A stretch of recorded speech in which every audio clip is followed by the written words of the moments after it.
and then in 2009, early 2009, Robert Mugabe made a speech. We're not listening to the courts. We're not going to listen to the SEDEC tribunal. And then not only did he, we then had 6 months of absolute hell on the farm, where they would come around our house and beat drums all night, put up plow discs on the trees around and beat them with iron bars, break down the doors on one night, break down the doors of the house and bring burning tires through the house. I mean, it was very terrifying for me and for my wife and our 3 young children at the time. And it was only by God's grace that actually we got through that period. And eventually in August 2009, they burnt down, first of all, my parents-in-law's house, and then, our house, and then 3 days later, they burnt down my parents-in-law's Literally house. burned it down, just fire, burned it down. Is that out of vindictiveness, or the objective is to send a signal to everybody else? It was partly to send a signal to anyone else. You do not come against the president. You don't take him to court. If you do take him to court, bad things will happen to you. And that's, the politics of fear. It's a terrible thing to live under such intense fear.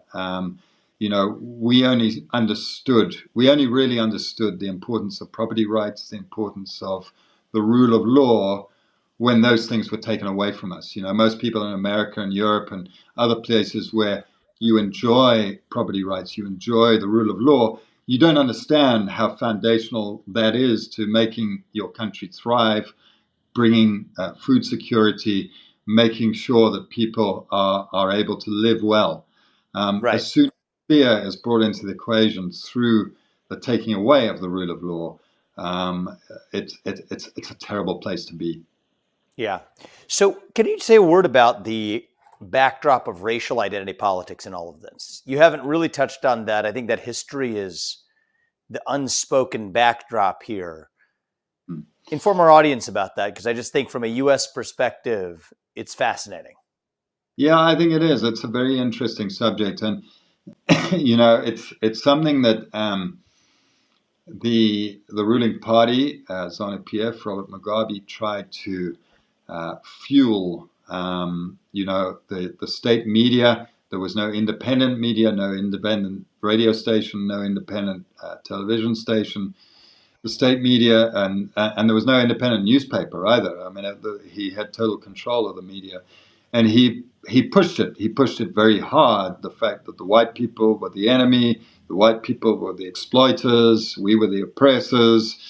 Do you think the population was buying it? We needed to be taught a lesson. What I found very heartening was that the population did not buy it. They did not at all. There were a few people that were used, the criminal element that is always in society, to invade the farms and things like that.